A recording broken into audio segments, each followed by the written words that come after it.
दोस्तों नमस्ते, सुप्रभात। मैं हूँ दिलीप पाटिल।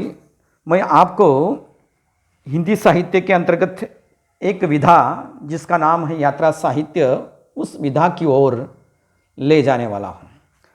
दोस्तों ये विधा बहुत ही कम मात्रा में चर्चित है, लेकिन उसी विधा के ऊपर जो है हम चर्चा करने वाले हैं, क्योंकि तृतीय वर्ष साहित्य इस विषय के इस वर्ग के अंतर्गत मेरी जापान यात्रा, यह यात्रा साहित्य का किताब लगाया गया है और उसी का अनुशीलन मैं आपके सामने बयां कर रहा हूं।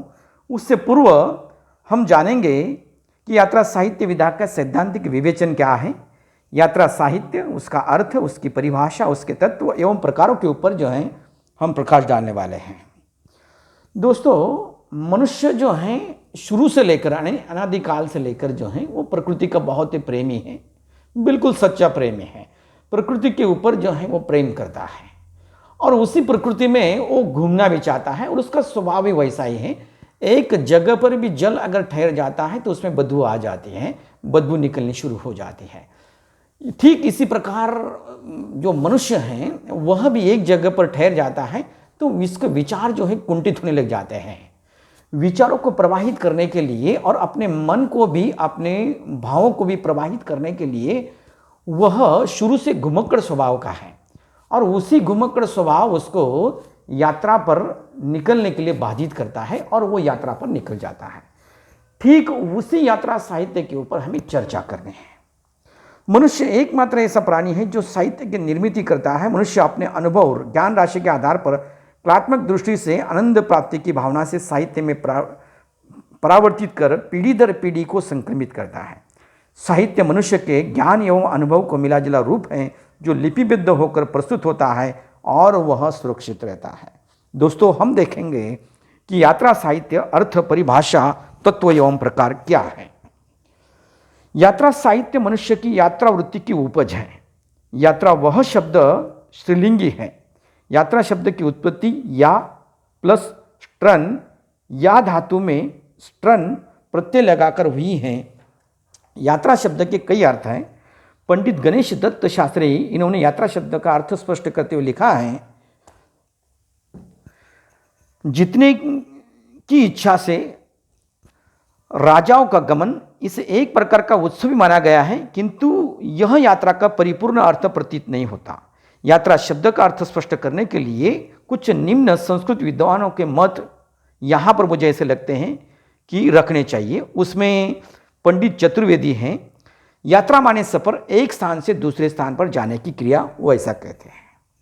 अन्य परिभाषाओं की ओर हम जब आते हैं तो उसमें ये बातें हैं कि डॉक्टर रगत देसाई जी ऐसा कहते हैं कि जिस प्रकार यात्रा का संचरण मनुष्य की स्वाभाविक प्रवृत्ति है, उसी प्रकार अपने अनुभव में दूसरों को सम्मिलित कराने की प्रवृत्ति भी उसके स्वभाव में है। अपने यात्रानुभव को अभिव्यक्त करने के पीछे मनुष्य की अपने अनुभव में दूसरों को सम्मिलित करने या हिस्सेदार बनाने की प्रवृत्ति होती है। इस प्रवृत्ति के कारण ही मनुष्य अपने यात्रानुभव को चित्रित करता है।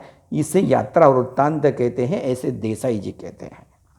डॉक्टर सुरेंद्र माथुर जी कहते हैं कि यात्रा का जीवन से अविच्छिन्न संबंध है। जीवनगत आवश्यकताओं की पूर्ति के लिए वह सदैव से बड़े पर्वत, घनघोर जंगल और जलते हुए रेगिस्तानों की यात्रा करता आया है, ऐसा कहते हैं। तो द्वारिका प्रसाद शर्मा कहते हैं कि सफर एक स्थान से दूसरे स्थान पर जाने की क्रिया है। ये बात भी बहुत महत्वपूर्ण है।